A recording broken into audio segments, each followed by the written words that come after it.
Well, hello everyone, and welcome to another episode of the Black Spinner Music Podcast. And joining me tonight is the great Will Toth. How's it going, Will? Very well, Andy. Thank you. Glad to be here. I'm very glad that you have joined me. This is Will and I's fourth installment Yes. of Neil Young. This is now Yes. today we are going to review his albums from 2000 to 2009. Yep. And you guys out there probably going, man, Neil Young was still making albums. Yes, and each album hit the top 20 in the Billboard. Every single album here in the 2000s were very successful for him, very successful tours, and his fans just loved these albums. Now, this was a period that after he left the very rowdy 90s, he got a little bit quieter during these albums than his plugged in raunch rock of the 90s. But still, his writing was very prolific. But one thing, well, I don't know if you will agree with me. One word that really stems out from these Neil Young albums is the word theme. There's so many albums here that have a theme to them. I want to say about three albums follow one one thing, and he kind of sticks to that thing. And sometimes it's okay, and sometimes it's a hit or miss, and sometimes you're like, man, that was great. What do you think about these six albums that we're about to talk about? Yeah, it's interesting. When I reviewed the material, I have not reviewed a lot of these records um, for many years. And the funny thing is, I'm going to rely on you to educate me on this decade because I actually only own two of them. The rest I had to go out, I was aware of, and I had to go out and listen to them and research a little bit. And there's a reason for that because this decade is very different than any other decade leading up to this point. Yeah. Um, and you may be surprised with some of the stuff I'm going to say, but it's not my favorite decade of Neil Young's material, Mm. and it's kind of interesting. But I think back to, first of all, I think we started these decade reviews in during the pandemic, or Yeah, we even did. just before, right? Exactly. So we've covered a lot of ground because we've done.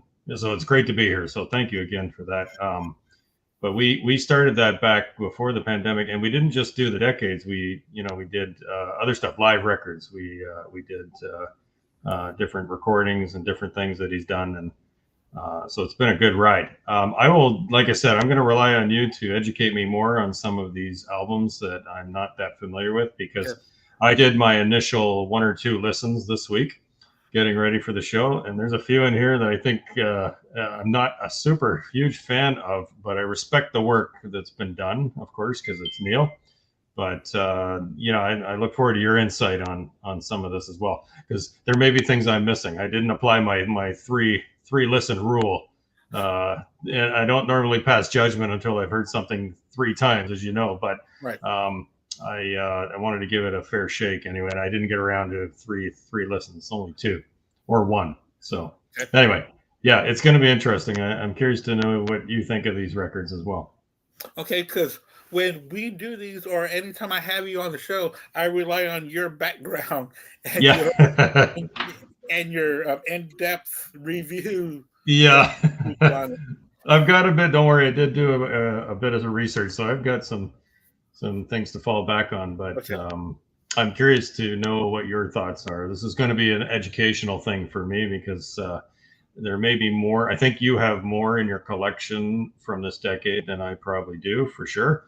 And I know that you saw Neil a couple times, I think, during this decade too. During this decade, yeah. Yes. Yeah. So you'll bring some insight into some of these releases, right? So Yes, I mean, yes, I will, and I do own them all. I just don't have the covers, so I didn't pull out the CDs. But I got most of the covers here on CD. I didn't pull out the vinyl because I do have "Living with War" on vinyl and "Greendale" okay, on vinyl, and then on CD I'm going to have "Fork in the Road," okay, "Home Dreams 2," and um, and "Silver and Gold." I do Okay. not have one of them. I do not have Are You Passionate?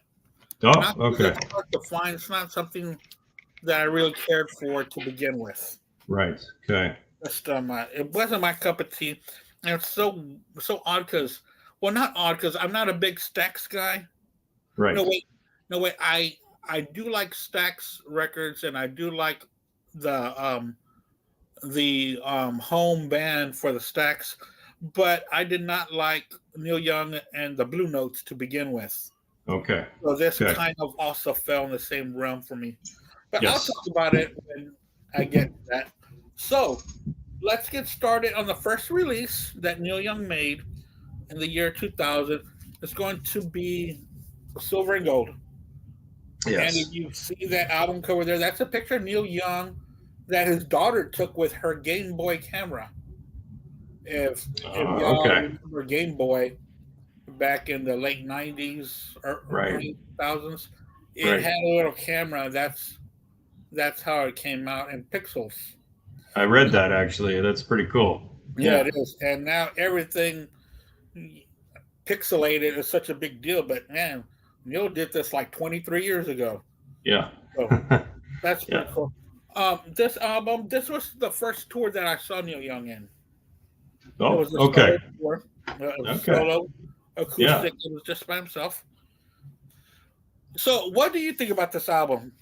Before I That's get interesting. I didn't realize you had, because I saw Neil a lot in the 80s and early 90s, but I didn't realize this was your first tour. So that's cool. You know what? This album, you mentioned that Neil had, in this decade had kind of shifted back to a more classic sound, yeah, at least to kick off. This album, I very much like. I don't own it, but I gave it a couple of listens. I was aware of this record. It's got a classic Neil Young sound to it, for sure. yes. Yeah, it's got a good feel. There's some really good songs on here. Silver and Gold stands out for me. Buffalo Springfield again. I like that Oh, I very love that much. track. Yeah. Razor Love. A lot of history with that one. So, um, Yes. that's shown up before. I don't know if it's ever officially been released, but I know he's played it live. I think that was originally written in the 70s, if I'm not mistaken. Yes, it But it's a was in pretty the good. late 70s. Yes, very good song. Like I said, this has a good feel to it. There's some nice tracks on here, and it almost feels like a Harvest Light to me, in some ways, and a little bit of Harvest Moon flavor as well. It's a good sounding record, and it has a very good production on it. I will say that. Um, Good production, just has a good feel, and it's funny because the two other Harvest records both have very top end production. They have a very nice flow and feeling to them. And this one has that too. So I Yeah. thought this was an interesting way to, after the 90s and all the changes in the 90s and a lot of the hard rock and grunge efforts and the change of labels that we talked about and everything, and Yeah. Neil coming back to himself. I think this album is kind of a continuation of that. So, Yeah, it's so great that you touched on Harvest and Harvest Moon because Silver and Gold follows that trend of yeah, acoustic Neil. yeah, It might not, and you talk about the production and all the work that was put into Harvest and Harvest Moon. On Silver and Gold, it's a little bit more of a laid back affair, yes, yes, kind of like a comes a time right. kind of re, kind of relaxation. Nothing overly produced. No, Just simple strings on there. Acoustic guitar, drums, banjo. Again, he does bring in Linda Ronstadt yeah, and right, Emmylou Harris for backing vocals. right. The songs on here are top notch writing. Good to see you. It starts off great. Yep, Silver and Gold. Daddy Went Walking was a really cool, very good song. Yeah, restful kind of song. Also, Buffalo Springfield again. That's the one that really sticks out to me. The guitar breaks on there are just amazing. yeah, yeah, He just picks it so great. And the Great Divide is also a really good track. Um, you would need to sit through Neil Young singing and then a little bit of crooning here on here and there, which just adds to the home style of what he was trying to go for. Yeah. So I really liked this album.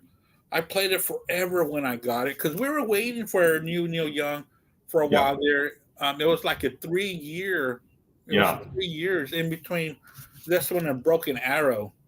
Right. So, That's right. Exactly. and that was one of the longest waits that Neil fans had to wait for a new album from him. I can't remember a longer dry spell, No. but Now, if you consider his output and how quickly yeah, he releases stuff, even now, with all the archive releases and series and box sets and so forth, but yeah, he's just pumping them out like crazy. The project that he's got going, it's nuts. But I like that you mentioned "Comes a Time" because I hadn't thought of it. That's exactly how this record feels. It's very chill and yeah. it just has a nice, easy feeling. And that was always one of my favorite records. "Comes a Time."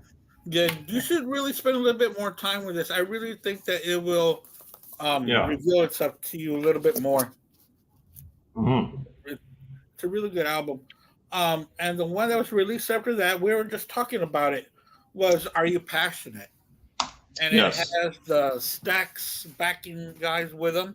It's just kind of a Neil Young R&B kind of flavor, and it's kind of a hit or miss on this because in the end of the album, it turns out a real good Crazy Horse rock workout is the way that it ends, and it doesn't even match anything on there. Which again, when you're a Neil Young fan, you tend to expect the unexpected when it comes to Neil. Let's Right. say that Right. with everything that he does. So 2002, Are You Passionate comes out, and I really just gave this one listen. I listened to it when it first came out, and I just it just never interested me. What Yeah. do you think about this one? Well, Yeah, I would agree. I have to agree as well. I listened to it a couple times to see if I could enjoy it more, but it doesn't seem to flow for me. It's very misplaced, and I read a few reviews that kind of agreed with that. Um, and that's how I felt when I listened to it. It just kind of jumps all over the place, and it's I don't own it, number one, but it's not something that I would probably purchase. One thing that's interesting that I guess I was reading that's the first album to feature Booker T and the MGs. yes. So, which is interesting because I know he's performed live with them many times, um, and it's the eighth album with Crazy Horse. So, thought that was interesting too. Right, And but the that's just a mid smash. Yeah, exactly. And like you said, there's that longer piece, and I don't have the track list in front of me, but there is that longer Crazy Horse track on the end of it. I don't remember the name, but it did stand out to me. It felt. Sorry, go ahead, Oh Andy. yeah, it's called "She's a Healer." Right. Okay. So it did stand out, and it stood out as a Crazy Horse song. Um, but it didn't feel like it. Like I see why it was there to close out the record, but it just again it felt like a bookend that okay, we'll throw this in here. I don't not really sure what he was going for here in that sense with this record. One of the things I read also, "Gateway of Love" is listed on the back cover of the record, but not actually on the album, and that was Right. released on Toast. So he released it later on the Toast record, which we'll get to when we get to the next decade. But um, there's a lot of material, right? So, Yeah. but yeah, not my favorite. I rated it very low, to be honest. And I Yeah. will go back and listen to it again. But initial feelings were it kind of was a bit all over the place for me. And I think this is one of the first Neil Young albums that I need to say that it didn't feel organic to me at all. It didn't Yeah, flow. It seemed very forced. yeah, yeah, And that's something that you don't expect from a Neil Young album. yeah, You expect that to be, Neil, and yeah. this just didn't fit in for me at all. Like it Right. just wasn't a good album for me. Later on, 2005, Neil Young makes another solo album after he actually has he had a brain aneurysm and he had to have Right. surgery on his brain actually, and we were wondering how was he going to come out of that, and he came out with Prairie Wind, one of my favorite albums by him. Right. It's such a beautiful album, and Yeah. especially you, Will, being from Canada and him referencing so much Canadian Yeah. upbringing. Yeah. At the time, I believe his father had passed away. Yep. That's right. And Yeah. yeah, and Neil was fighting with with the death of his father and his own mortality of Yeah. Yeah. what's out there Yeah. after we die. With that kind of a feeling overshadowing this album still has so much beauty and hope. It's just a great album. The Painter, Falling Off Mhm. the Face of the Earth, Far From Home, It's a Dream. Oh, It's a Dream, such a Yeah. great track. Yeah. Yeah. It's a beautiful track. Yeah. And and and his writing is so vivid on this album. You can see everything that he's describing to you. Yeah. The title track, Prairie Wind, and this old guitar. Yeah. This old guitar is a great track. He's talking about the guitar that used to belong to Hank Williams. Yeah. That's And right. there was Yeah. also a movie recorded for this that was recorded by Jonathan Demme. It was released in the theaters, and Okay. it was a movie concert of this tour. Okay. Okay. Yeah, Interesting. Yeah. and the name of it was Heart of Gold. Yeah. But he Okay. played Prairie Wind in its entirety, Okay. and it's available on DVD. My wife and I went to the movies to watch it. Yeah. So Okay. that was That'd be pretty cool. cool. Yeah, Yeah, that'd be pretty awesome. Now I remember when the CD came out, and I have it. This is the other one that I do own. I have it. It came with a companion DVD, yeah, and it was just a visual with music, if you recall. So it was a shot of the prairie and some vegetation and landscape and that sort of thing, and then there would be figures, a woman drying clothes outside on a hanger and stuff like, if I remember correctly. And it was almost like a screensaver with live music to it, not live, but studio track. right. So it was kind of a cool thing, and I do have a copy of that upstairs actually. I didn't pull it out for the show, but yeah, no, I liked this one too. It also felt like a great classic soft type Neil Young, a lot of acoustic stuff in here, and good songwriting, very good songs, like you said. Even He Was the King, When God Made Me, some nice pieces here. Falling Off the Face of the Earth stands out. Obviously, Prairie Wind, Here for You. Yes, just The Painter, also the opening track. Yeah. Very good song. Excellent. Again, it's funny, the production on his more classic Neil Young albums are always off the charts, and I guess it's just the way he records them, because like the production is very good. Not that they're bad on the other albums, but just because he's going for a different feel. He's trying to capture. Yeah. If he's doing grunge, he wants to capture aggressive distortion, or if he's doing hard rock, Crazy Horse, obviously it's going to be a different type of production. But I find this record and Silver and Gold, they have that same sound to them. Very clean. It's the production is very beautiful on these albums. Yes. This one really makes the beauty stand out. Yes. And Exactly. almost in a majestic kind of way. And I don't know how he does that. But us music lovers know when we listen to an album, it's got a feel to it. Yeah. And exactly. The production has so much to do with what we're going to be listening to. Yeah, exactly. Yeah, they really did a really good job of that. I skipped this album in between here and there. I know you did. I was going to mention that. Yeah. And I can't believe I skipped this one because I'm looking at the Neil Young, but this was credited to Neil Young and Crazy Horse. Right. And talking about Greendale. Oh, you have? Okay. Nice. I've got this one, and I've also got the live one as well. Okay. That was released for the Neil Young Archives. Right. Okay. So I got it live as well. And You also, saw this tour, didn't you, Andy? I yes, I think. did see this Yes, tour as that's right. well. Okay. Yeah. 2003 was when Okay. this tour came out, and like Neil Young fashion, you played the whole album from beginning to end, Yeah. and the stage was a play. Yes. Yes. While him and Crazy Horse were playing, there were characters moving about and mouthing the words that he was singing. And Right. after a while, you got kind of used to it because there were so many moving parts. Right. Yes. And the way that Neil Young does things, he does it in any way he wants. Yeah. Right. Um, and when we're talking about, we had mentioned the word theme in the beginning. Well, this has a theme too. This album revolves around a family. Yeah. And the first the first three songs were okay. It's got the same rhythm in Right. each in the first Yes. three tracks because they're Yes. laying down the storyline of who the characters are.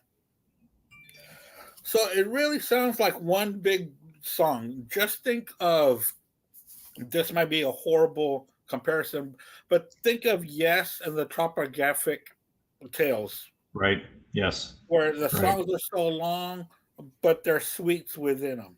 Yes. Exactly. Yeah. And that's what Greendale is in the first part. But man, I tell you what, this album kicks into high gear once the story really gets hot. Let's talk about the story. The story is about this family that grows up in a small town. I'm guessing it's like maybe Northern California. Mm-hmm. And one of the main characters shoots a police officer and kills him. And he gets arrested. And there's a song on here called Carmichael and talks about the police officer and what was Okay. happening. And Okay. he takes you on a almost step by step on what's going on. Right. You know, this bandit stops and the police officer pulls him over and he shoots him, because he gets scared because he's searching his car and he's got drugs loaded Mm-hmm. without the car, throughout the car. He gets arrested, and there's another song, the acoustic song called Bandit. Have you heard that Mm-hmm. song? I have. Yes. Yeah. Okay, and you're a guitar player. Does he loosen the strings on there to get that sound? If you know what I'm talking about, the prime. Yeah. Yeah. It's possible. It has a unique sound, and I've heard him do that before. It could very well be, I won't say down tuning, but um, I think he's lowering it. Yeah, he could be, dropping a key as he's playing, and maybe, or he's bending the string. I don't know. I'm not an expert at that, but if he's doing vibrato, it doesn't really sound like that. And I'm not a true expert guitar player, so we'd have to talk to a professional. But he gets that unique twang, right? That Neil Young twang to Yeah, it. So yeah, and I've heard him do it before, and that's what, like, some of his old acoustic shows, live shows, you hear him do it from the '70s, right? okay, yeah. Yeah, you hear him do that in some of the old bars he used to play in those live settings. So yeah, the guy's crazy good at acoustic guitar, Yeah, But yeah, I'm not sure exactly what he's doing to get that sound, but the song definitely stands out for sure. yeah. It really does. Yeah. It kind of tells the story of how the criminal got in trouble and why. Right. And after that, it goes into Grandpa's interview, which is one of my favorite Neil Young songs of all time. I Okay. absolutely love it. I I think, need to spend more time with this. Sorry, go ahead. yeah, No. him and Crazy Horse are just great with this, and he tells a story about the media trying to get the story on the cop killer and invading his family members for answers. And Grandpa dies in this song because Okay. of all the pressures from the Right. media, and Right. it's just a great track. And then it goes on to another character, um, which is going to be Sun Green, Okay. and she starts to go on. You know how we were talking about the Harvest Moon album, Yeah. where I said I didn't like that much of his environmental songs at the end. Well, Right. this one has three environmental songs that are fantastic because it Okay. tells the story of Sun Green, who is an environmentalist Right. who is Okay. wanted by the FBI. Oh, okay. And This is interesting because yeah, see, it's a really good album. yeah, I mean, it's an interesting concept album, Yeah. and I didn't know that much about it, to be honest. But you go ahead and finish because I want to hear your review. Yeah. So Gives me more insight to it. Yeah. yeah, so the police and the FBI are after Sun Green, and then she meets Earth Brown, of Right. course, and they're on the way to Alaska to get away, but they stop at some kind of environmentalist headquarters, and they really make a big stink about things to raise environment about what's going on in the world from the greedy hands and Right. from the greedy Okay. corporate people. And this is said, Which is the name of his company, is it not? Greedy Hen. Greedy Hen Productions yeah, is the yeah, name of it is. his, which is funny. The name Yeah. of his music production company, I think. Yeah. And there's a song after Grandpa's interview where Grandpa dies, and then Sun Green is coming to bring dinner for Grandpa. That's the name of that song. It's called Dinner for Grandpa, and Neil plays it on that pump organ or the water Okay. organ. Okay. That sounds Okay. awesome. That Wow. sounds great. And the grandma tells her, "Oh my, you're such a beautiful girl. You should leave home now and go see the world," which is what she decides to do. Okay. And Okay. she starts to break all these chains that have been around her and really go out and make a name for herself of being a fighter for the environment. Okay. So Okay. you should really check it out, ladies and gentlemen. Greendale. It is a Neil Young classic. And I know I might have spent a lot of time on it, but there's a lot to cover on this. No, you know what? It's good because I didn't have a lot to speak to this, and I rated it kind of low just because I didn't have a full grasp of it. But I was looking forward to hearing your take on it because the reviews were very mixed on this. I think some obviously because it was such a big theatrical production, as you said Yeah, on the tour, people and just based on the story you're telling me and the theme of the sort of concept and the theme and the storyline of the events taking place within the songs. A lot of people probably didn't like it just for that reason because they don't. For Neil, this is a complete package. It's a story, it's a show, it's all of that, right? yeah. So Oh, when you get it was a big production that he yeah, put into it. exactly, and I did when he released the live CD. I saw a couple of concert clips. Like I Yeah, watched some of the tracks, yeah, and I could see the stage production. I had no idea he had done that on tour. It was pretty crazy. yeah, So yeah. it would be really interesting to watch that. I think so. Yeah, it would. And there's a DVD for that as well, and also a acoustic version of the whole album is also out as Okay. well, where he performs the whole album acoustically, and Okay. it came along with as a companion Okay. Ah. to this Okay. album. So it's actually came out as a double, Right. but the Okay. second album is purely acoustic. Okay. So, Okay. so Cool. that's something to look out for. And Green Day's Yeah. it's a monster album that came out for him, and man, he really did a good job on it. Yeah. It's been called a 10 song rock opera. Yeah, yep, and that's I exactly saw what in it is. one. Yeah, which I thought was kind of neat, and it talks about a little bit of everything like the passing of time, environmentalism, media, all kinds of these themes. That's what I was reading about it. All these different themes are sort of interwoven into the story, right? So Yeah. Mhm. which is interesting. And I actually prefer, and we'll get to that when we get to some of the other records here. I think one of them in particular, but I actually prefer Neil when he's doing making a statement creatively, like something like this, as opposed to some of the more anger type rock type stuff, you know. Yeah. But he's, there's a difference. I've noticed that was a kind of a shift with him in the last, say, 20 years, that he has the backing to be able to, and the finances to be able to cut a record quickly if he's pissed off about something and produce it and get it out there. And he's not worried about making money.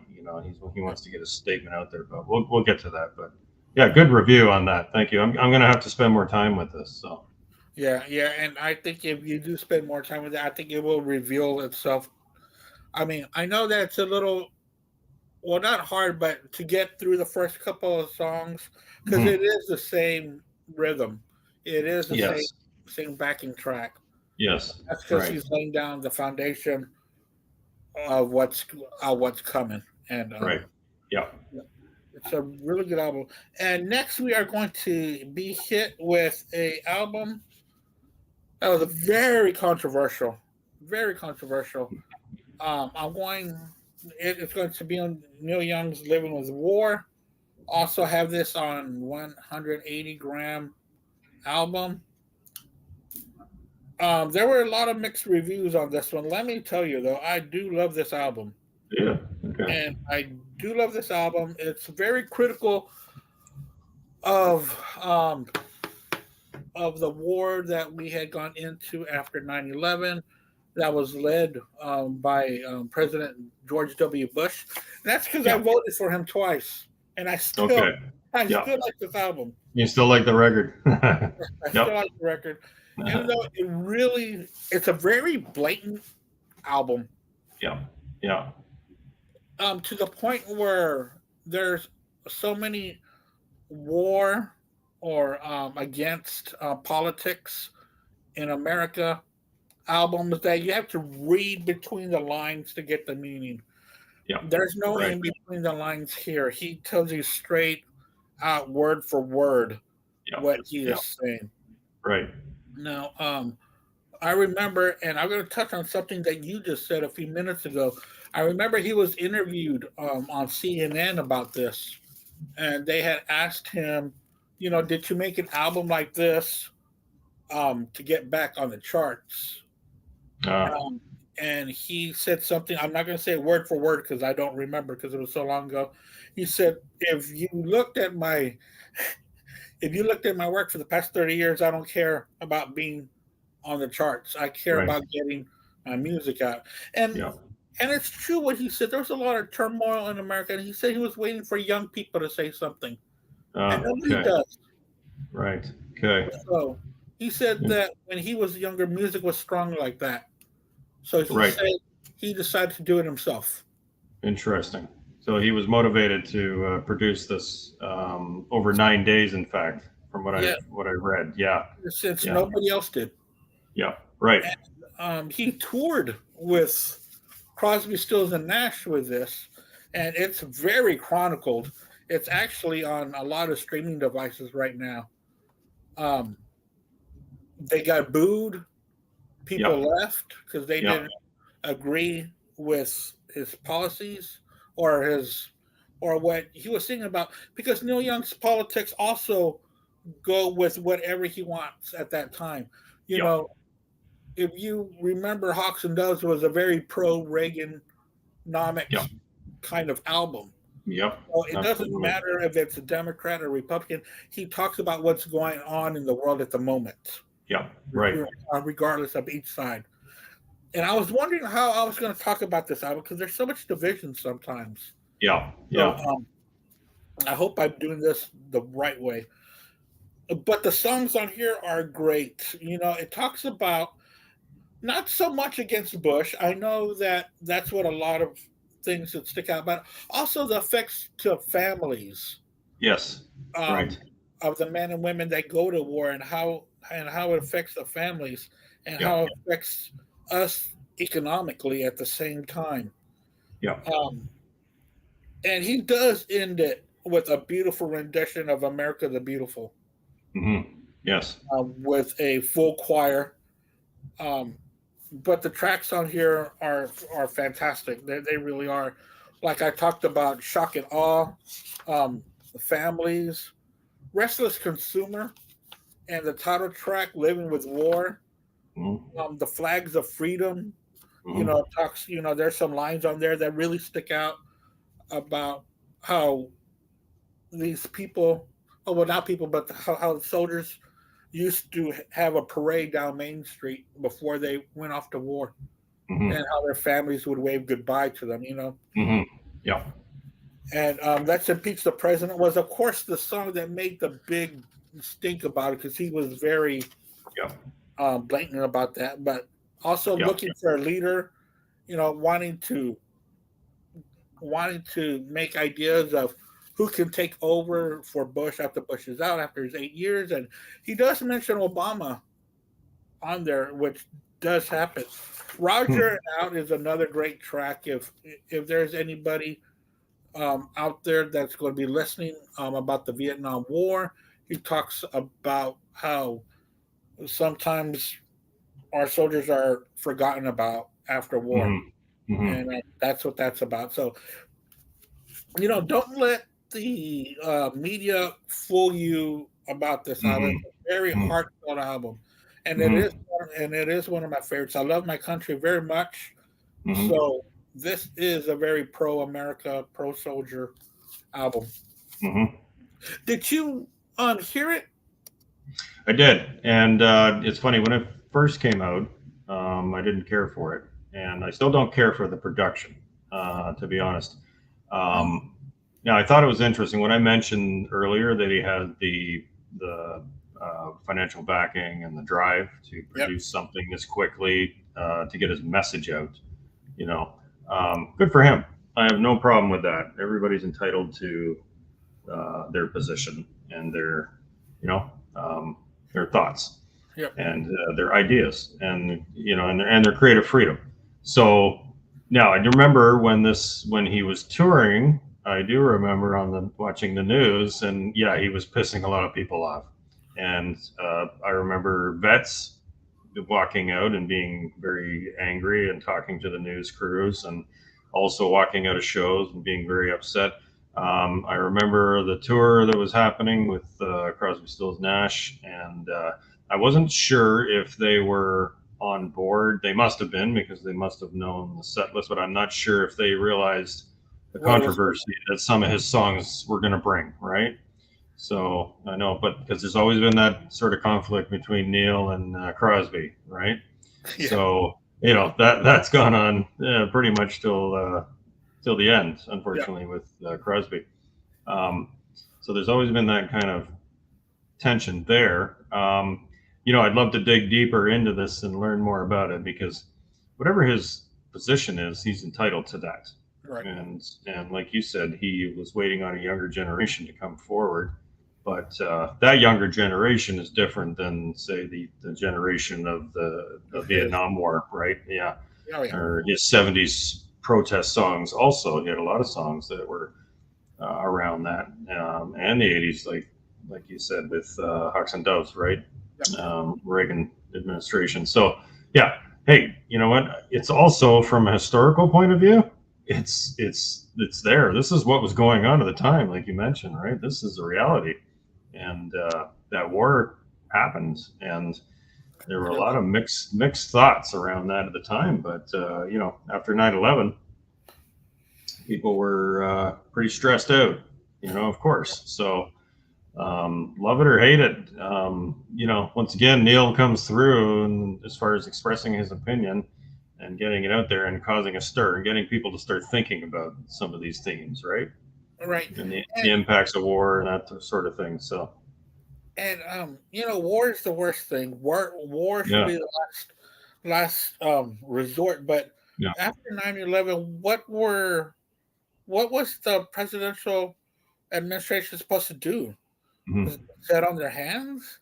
And it's not like George Bush went in this alone. He had CIA, FBI, and so many intelligence telling him this is what happened. So, he had to act somehow, some way, and intelligence pointed him this way, and he went for it. And of course, when things go wrong, everybody blames one guy, but For sure. when Yeah. they did blame George Bush about it, he sure was stand up about it. Yeah. He really Yeah. was. Yeah. And Yeah. and at No. that time, I couldn't imagine any other president at that time being in that position No. at all. No. Absolutely. Yeah. That's a very good point. On a musical point of view, I see Rick Rose has played Yes, on this record, um, and he's got a couple of the horn players from. He's got Chad Cromwell on drums and Tommy Bray trumpet. Um, Vocal background, Rosemary Butler, and background vocals Michael Nishaw. But some of these folks are from prior work, obviously. Rick, of course. always. Yeah, Um, and Nico Bullis as a producer. He produced Freedom, and I think he did some other work too. His name has come up a few times. So, quite a bit with the volume dealers that they call themselves. right, that's right. They got that Exactly. little volume dealer stamp. I think they Yeah, might have even started with the Blue Notes. right. That's Those what I was going to might say. have Yeah, been the first one. right. Then Yeah, throughout, exactly. been it's been back and forth. Yeah, But right. yeah, but the volume dealers very big on this one. I do like this album. I don't know where I'm going to rank it, but I thought it was a very well done album. Yeah. Well, and as I mentioned, the in closing on that one, the historic point of view. That's one Yeah, thing I do like about Neil. He tells great stories, whether it's fictional or reality based, things that happen in history, war, all kinds of stuff. yeah, Freedom movements, whatever. The car industry in Detroit, yeah, right? Like all these. He tells these great stories, and it's one thing I've always liked about him is he's a storyteller. You yeah. know? And Yeah. he's got to be one of the greatest prolific writers and Yeah. musicians of That's our right. time. He Exactly. really is. If people will see the volumes of work that he's done and Yep. that we're talking about, and we're gonna go through everything in his whole lifetime that he's done. We will Yep. finish eventually, We but will. um, but he's so great and prolific in everything that he does, Yep. and he Yep. puts his heart and soul into everything, and that's what when he does an album, he just doesn't do it to put it out there to have product. It always Right. has something, some kind of meaning to it, and that's why it's so great. Yep. So let's move on. This one's called Chrome Dreams 2. Yes. This is Yep. part two Yep. of part one. Part one was shelved, Yep. but I do have a Chrome Dreams 1. Ah, you have that. That's a bootleg, is it not, or Yeah, was it released later in the archive package? it's a bootleg version that I have, Okay. and it sounds like a bootleg Interesting. version. Okay. Interesting. Yeah, I'll show it to you here in a minute. I was going to pull it up before we started, but I was running a little bit late. But I Sure. will pull it out. I think we actually did a spin on Chrome Dreams 2, didn't we? I think we did. Yes, because I remember us discussing some of the songs. Yes. So that's why I was thinking. I know we've done other shows. Well, you're right. It was a spin. We have done other shows that aren't just decade based, but yeah, yeah, we did some spins. We spun a lot of Neil Young for sure. And I was reading where this song that starts off Chrome Dreams 2, Beautiful Bluebird, it's a Yeah. great acoustic track, that it was supposed to be on Old Ways, but they cut it out. And I'm thinking to myself, why would you not put the great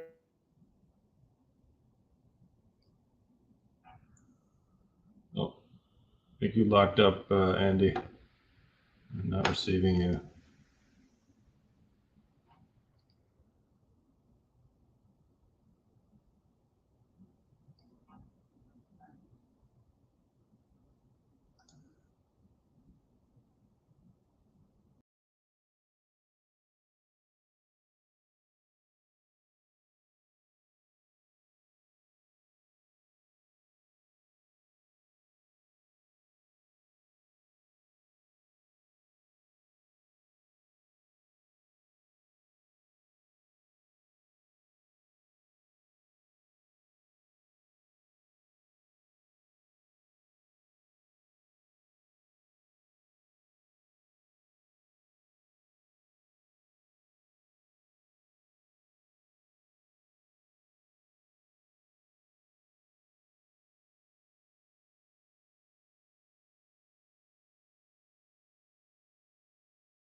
Are you there? I am. All right. You lose connection. It looks like we're back on. Okay, everybody, thank you so much for sticking with us. I'm in Houston, Texas, where a big storm's coming through, lost power, and then I lost Wi-Fi. Now I'm back on. So me and Will are still here. Fantastic. We are in Chrome Dreams too. So as we were saying, right before my lights turned off for the simplest little rainstorm, we were talking about beautiful Bluebird not being on Old Ways, which would have been the best track on there. Yours came back on? Yeah, just now. Did you have the computer on? Mm-hmm. That the main one's on? Yes. Go. Go. Move. Come on. Go with Andrew if you want to go. Hold on. I'm sorry about the dead air there, guys. So. Oh, yeah, dead air. Move. Come on. I thought you wanted to go with him, Oscar. People just don't get it. But yeah, right. Things too. It's a mixed match of two different sounds of his. You got his acoustic ballads, but also, man, you got some long-winded rock out guitar hero sounding tracks. Yep. And in fact, one of the great ones is "Ordinary People." It's about 17 minutes long. Yep. It's a long one for sure. It's a long one, and it's been played a lot before it came out on the album here. So, what are your takes on Chrome Dreams 2? Yeah, one of my favorite records of this decade. Not just because I own it, but some good stuff on here. I was reading that. He had this ready to go, and then he shelved it for American Stars and Bars, which is interesting. Yeah. So, and that's why when originally I should say Chrome Dreams. So then when he released this was ready to come out when he was ready to release this in 2007. That's when it became Chrome. That's why he called it Chrome Dreams 2, which is kind of cool. No, I agree with you. There's some excellent songs on here. Bluebird is very nice. Beautiful Bluebird. Boxcar, cool song. Ordinary People. Like you said, great storytelling on that. That just has that flavor that he's so good at. Spirit Road, another great rocking song. And No Hidden Path is an excellent blues number. Yes, it is. Also songwriting, those are the standouts. Dirty Old Man is good, even after The Way. There's really a lot of good songs on here, and he's got some of his key musicians that he's worked with in the past. He does. He's got Ben Keith on here, and I think Rose Rick is on here too. Yep, Rose is on here. Ralph Molina on drums. Yeah. Ralph Molina.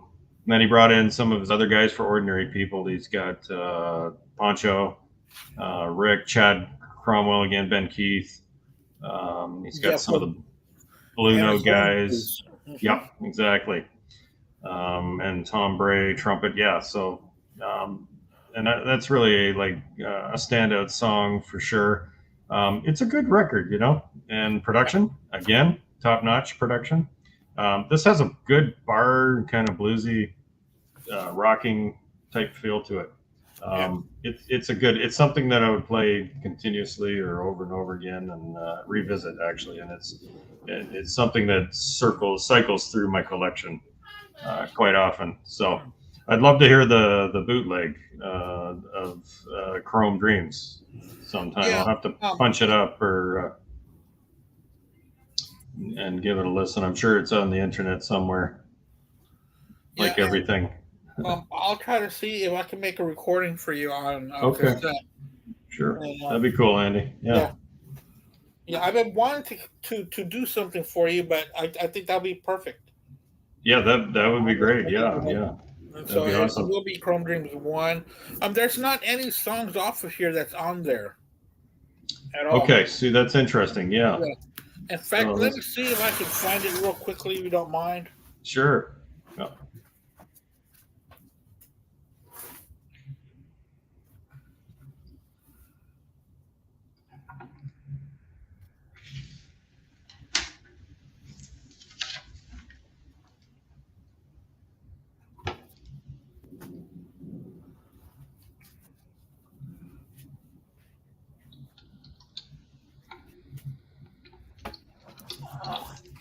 Okay. So, since we're talking about Chrome Dreams 2, this is called Chrome Dreams, the unreleased Okay. album. Nice. Yeah. And the songs on here, it's on clear Okay. as well. Very nice. Cool. And it's got the Chrome Dream logo over here. Okay. Over the Interesting. Yeah. Yeah. And then Cool. I got that poster of him right there, that flip thing. Yeah. Yeah. In the middle. Cool. And the songs on here, it's going to blow you away. Okay. Because you're like, wow, because it's got Pocahontas, Will to Love, A Star of Bethlehem, Excuse me. Like a Hurricane, Too Far Gone, Wow. Hold Back the Tears, Homegrown, Captain Kennedy, String Man, Wow. which String Man didn't come on until, well, it was on his Unplugged. Yeah. Sedan Delivery, Yeah. Powderfinger, and Look Out for My Love. Are these acoustic or are they the actual tracks? Like They're mainly acoustic. Okay. So are they live or are they just acoustic in the studio? Acoustic in the studio Okay. kind of sounds kind of muffled, Okay. like they might have been recorded outside. Okay. Interesting. Where'd you So- find that? That's pretty cool. Pretty cool thing. I found it at my local record store. Wow. Okay. Like for $35. Yeah. But you and I know a lot of Neil. It makes me wonder if this was really really what Chrome Dream should have been, Right. or is this just a money grab? Right. Something somebody put together, a wish list. Because those songs on there have been used on so many different releases. Because when I read those songs to you, it kind of sounds like a deep dive greatest hits, or like a deep track of greatest hits. That's what I was thinking. Yeah, that's how it sounds. That's pretty cool. You know, it amazes me. There are a crap ton of Neil Young bootlegs out there. And I didn't realize how many are out there until I started looking for them. And I was like, and I have a guy who had a lot, and I bought a few from him because he was downsizing a few years ago. And so then I started digging a little deeper, and there's a couple of record stores in Toronto that specialize in bootleg recordings on vinyl. And that's where he gets his Neil Young stuff. And I bought like 5, 6 from him. He's the same guy who found me the Pacific, the triangular. Of the Southern Pacific. Thank you, Southern Pacific behind me here. I got that through him, and that was very unique and hard to find. So he had to do a little. He had one. He had 2 actually, and he sold me that one. And he said, out in the wild, there's a green one and there's a black one. And the black one, the radio station's got, but there was a very special green promo. I've never seen it. I've seen the black ones on Discogs, but I've never seen the green one, which I thought would be cool to find. But when I started digging into bootlegs, there's a lot, man. Which is funny because I know there's that video that's been on the internet for years about Neil finding a bootleg of his music in a record store and getting pissed off with the owner. Yeah. You know, so thought that was kind of funny. But there's a lot. I mean, but I've never seen that one that you just showed. That's pretty cool. Yeah, and I've got 2 more. I got that one and Oh Man's Fancy. Have Okay, you heard of that one? I have. Yeah. Okay, I got that one. Yeah. And another one that's just plain acoustic. Okay. I forgot the name of that one, but it's like 71 to 72 live. It pretty much has, Harvest and after the Gold Rush on there. Okay. Live, Right. which Nice. will later be released on his archives with better sounding quality. Right. Okay. The ones from the Cellar Door and the Massey Hall. Right. It's got Okay. songs like those on there. Okay. That's Yeah. cool. I've got one that is the Time Fades Away tour, a bootleg, and Okay. which is interesting because Time Fades Away I don't own, but I have a CD copy of it. But it's live, right? It's a live show. Yeah, it But is. this is a live show too, but it's a different date. It's not the greatest quality, but it's not terrible. But I mean, it captures the tour very well. It's a train wreck, but it's a beautiful train wreck, right? So Yeah, it is. but yeah, so I've got that. That's kind of cool, and I got a few other different ones, acoustic, and some with Crazy Horse and stuff. So Because the Time Fades Away album, if you look closely, they're taken from different shows. right, that's right. And this one And is it's a very interesting one too. I love it. yeah, for sure. That's a good record for sure. I like it. It's very unique. Oh yeah, it really is. And I believe that kind of, well, for me, I don't think that the music critics talk about it, but to me that starts his ditch trilogy. Yeah, that's right. Trilogy, because it can be a quadruple ditch with that one starting it off. Yeah, I would agree.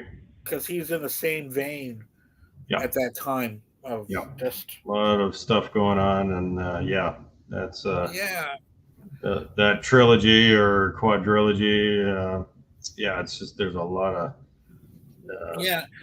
depression and substance abuse and all of it, and it all reflects in the music, right? Based on what was going on in his life at the time. So and how the band was just pretty much going off the rails. Yeah, right. So to say. And that's something that we talked about on another podcast. I think it was a week or two ago. That's why we love these artists. You know, these rockers that are singers, songwriters, because you follow their path of their own life, of what they write and what they sing, and you know what period of their life they're in. Yeah, so, exactly. That's right. Very interesting. Yeah. You know, when you follow not just Neil Young, but these great songwriters. We're talking about how Bob Dylan and Willie Nelson started to trend talking about divorces that they were going through in the 70s. How else are they going to get their feelings out than through their fans? And we go through these journeys with them. Right. Yeah, for sure. No, that's it. And if you're a fan of any of these artists, you can pretty much put on a record or hear a song and you know exactly where they were and where they were in their life and what they were feeling, and absolutely. And then that's the beauty of music is that it connects to you and where you were at the time. So you hear a song, you remember, oh yeah, I remember that. I heard that first time back at this location or in the car or at a party. I remember where I was, in high school, whatever. It's timeless, right? So that's what's so cool about it. And that's what's so great about one of your favorite bands, Rush, of the way that Neil Peart will write about the world. Yeah. And will pinpoint, just like Neil would, but in Peart's own way, of what he was thinking of what was going on around him. And when you look around yourself, you start to see it the older that you get. Because, he was a few years older than us, and he, unfolds of what's going to happen for us. Yep, that's right. Oh, for sure. The stuff he wouldn't. I will. On a side note, like some of the stuff that he wrote, the environmental concepts and what was going on at the time are still true today. Like I go back to Hold Your Fire and Presto, Red Lenses as an example. Yeah. Like the talking about acid rain, and we've talked about this before, I know, and just talking about AIDS and talking about everything that was going on at the time, but their disease and destruction of the environment, it's all relevant today, and that's what it's so incredible to go back, and that was all that stuff was written in the 80s at that period, but it was still, the stuff is still going on. It's just different types of disease and destruction and that sort of thing. So Neil was really an intelligent guy for sure. Yeah, and that's why we follow these.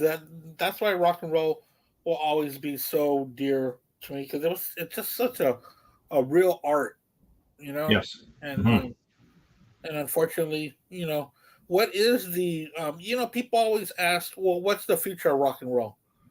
because there doesn't seem to be one right now. Well, No. there's not. There's not. We still have all this to discover. There's so much older rock and roll out there that we haven't even touched yet. Hmm.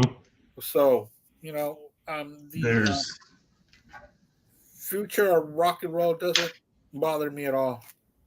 no, you know what? It's true, and you can always go back and dig up more. There's so much stuff that I haven't heard yet, Yeah. and but also there are some excellent newer bands out there. You just have to dig a little bit. Yeah, you do. There are some that have been around for 30 years that you just might not have known about. Take the time.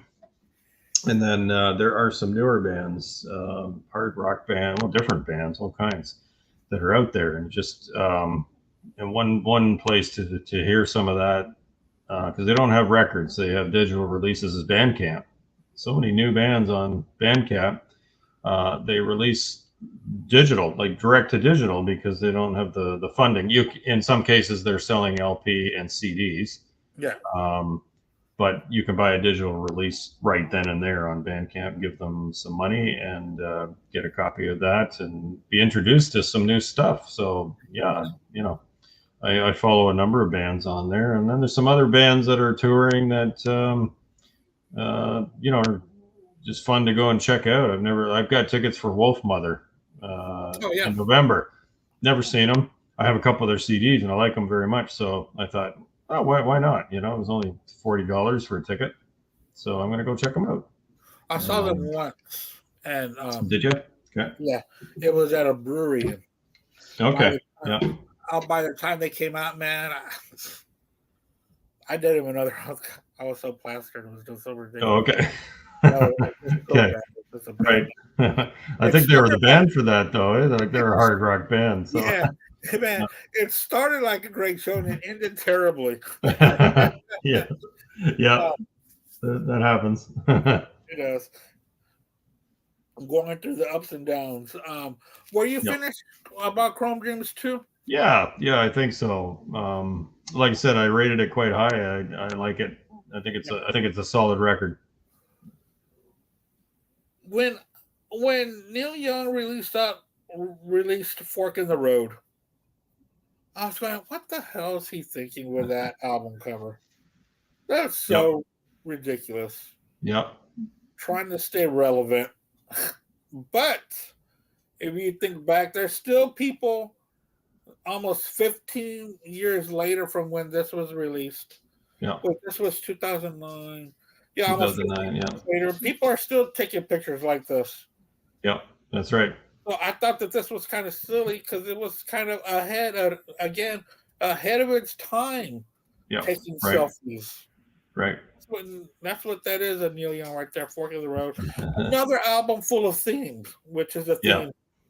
It follows trying to, let me see if you've heard of this, trying to introduce gasoline vehicles into electric vehicles.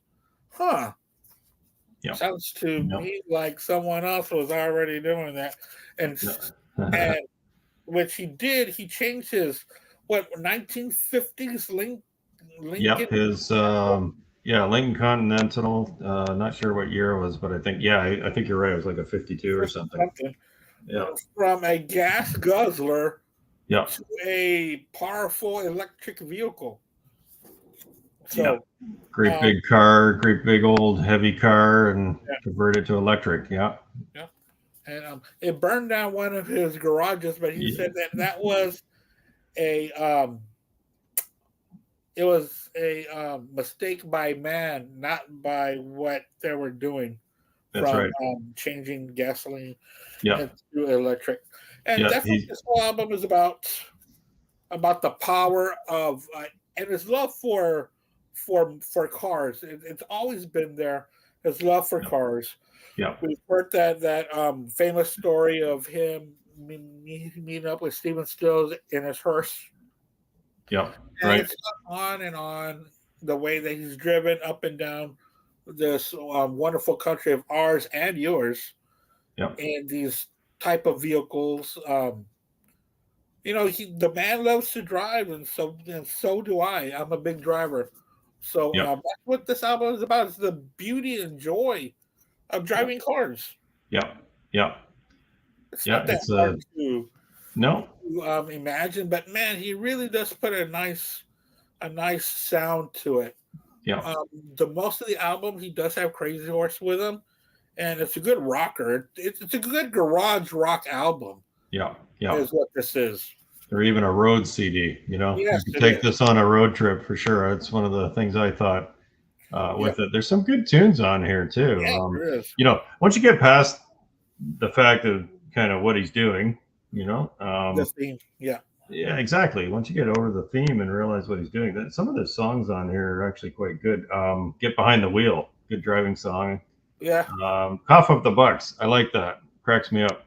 yeah. But it's interesting. But you notice later in the record, he kind of starts to touch on some of the songs and some of the lyrics, actually, not the titles, but he's obviously he's working towards environmentalism, and he starts to touch on a little bit of that. And towards the end, then he has that nice acoustic piece at the end, Light a Candle. Yep. And Right. I really like that line. I posted it actually before the show because I was listening to it. Instead of cursing the darkness, light a candle for where we're going. And it goes on from that. But I like that sentiment. Yeah, it's I don't hate this record. That's the thing. It's not something I'd play every day, but it's unique. I will say that in typical Neil fashion. Oh yeah. This Yeah. album definitely does stick out in his catalog, and it sticks out because it's different. Yes, exactly. When it comes to the word theme, he doesn't overindulge in it, even No. though it's got a storyline to it. What it's about, he doesn't overindulge in that. So Fork in the Road is a very good very good album in his catalog. That Right. when it came out, you could play it, and then when it's over, you're like, yeah, that was pretty good. Yeah. That was a pretty good album. Yeah, exactly. It I was just reading it here in my notes. It was the wall charging system that caught fire. Yeah. So he was pretty adamant about saying it wasn't the car. It was not he said it was not the fault of the car. It was a human mistake. Yeah. So And but they hadn't tested the charging module within the garage or wherever they were in the warehouse. So they hadn't, I guess, tested it properly or whatever the case, but he wasn't going to blame the car. So No. He wanted to make sure that what he was experimenting with, that was not the reason why. Yeah, right. Okay, not why. No, exactly. Actually, he was on Letterman too around this time, talking about that car that he was working on this particular project. I remember that. Thought that was kind of cool. Yeah, he's got a book about it. Yeah, that's right. That's right. Yeah. I forgot the name of it. I've got it in the closet, and I bought it, and I was kind of disappointed because I thought it was going to be more about his book. Instead, it was about I thought it was going to be about his music. Instead, I got a big lecture about the beauty of electricity over gasoline. And, remember when he was trying to come up with his own streaming?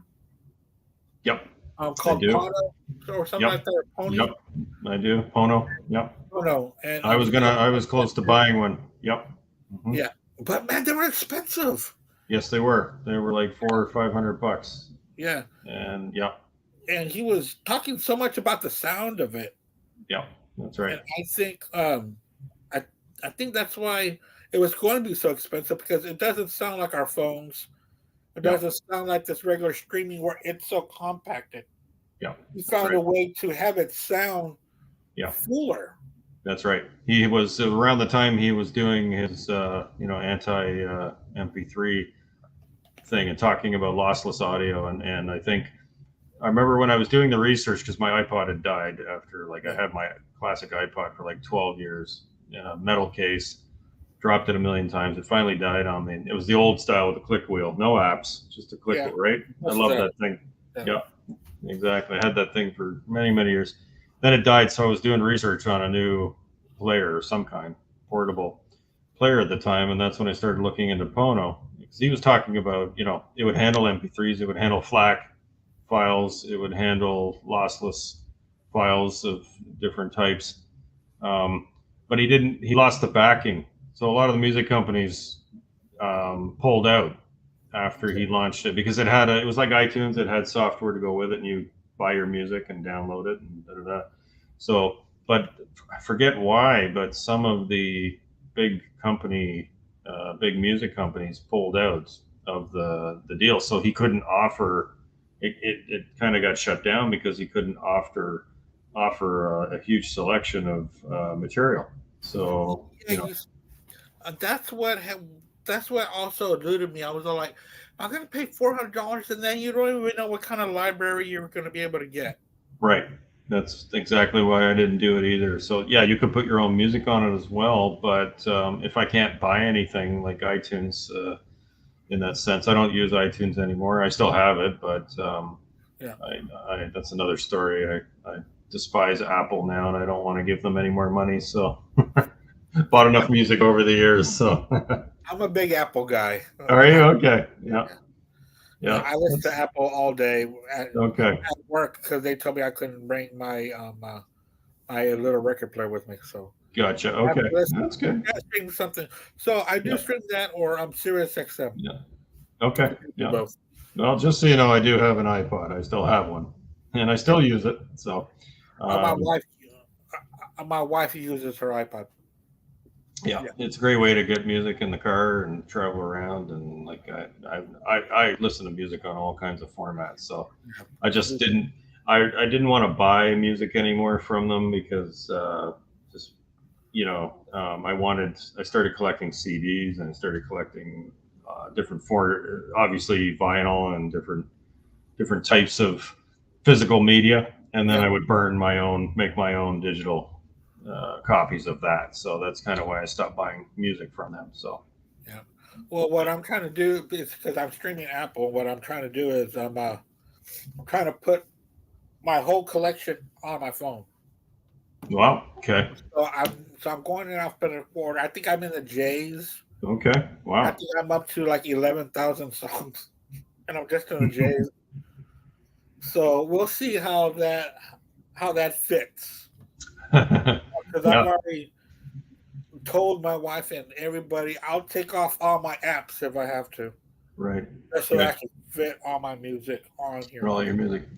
Yeah, I Yep. don't need to play dominoes when I'm waiting for something. No. Hey, I had two phones for quite a number of years. One full of music, just for music. I stripped it down, and because the hard drive is quite big, so I was able to. And Yeah. when I was commuting a lot for work, this is after my iPod died, obviously. So, and after the Pono decision, so that's what I did. I had a backup old phone, and I just used it in the car and Bluetooth or plug it in or whatever. Right. Carried a lot of tunes on that. So, and all you needed was a player, right? So Yeah, exactly. it was good. So, you know what? I was going to say, I got to show you. While we're on the topic of bootlegs, I'm going to show you that bootleg I mentioned. Yeah. Hang on a second. Yeah, sure, of course. So while he's doing that, we did conclude all the albums that that Neil Young did from 2000 to 2009, and then probably in another month we'll continue with our fifth installment of Neil Young 2010s to today. Now, if y'all haven't been following Neil Young, that's gonna be a long show because he's got a lot of albums. We will be introduced to a new band called Promise of the Real. So we'll talk about that when the time comes. So let's see what Will has for us Yep. on Neil Young bootleg. Yep. I've got a second. There we go. So that's the Time Fades Away Okay. bootleg. So it's a radio broadcast, 1973, obviously, Washington D.C. So, but it's really nice. You can tell it's a bootleg because I've got an older shot of Neil here from sort of the Harvest era. Yeah. And then it's the back. So it's a nice looking package, and it's well made. Yeah, and it's got all the songs from that tour, and then right down to Southern Man and Last Dance on side D. So it's pretty much, I think, the entire show. Yeah.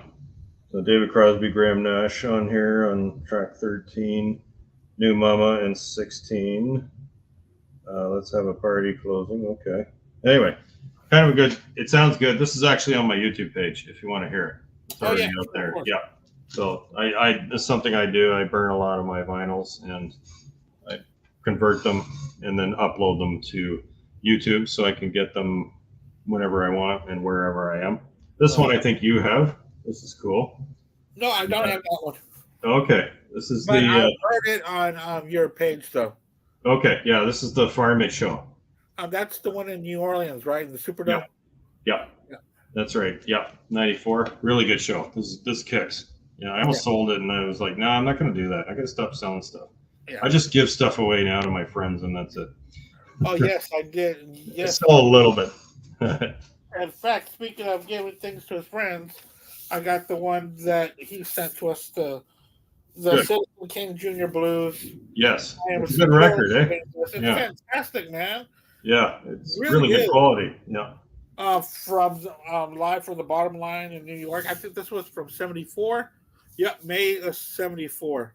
Yep. Yeah, it's a really good one. Fantastic. I mean, good sound. Yeah.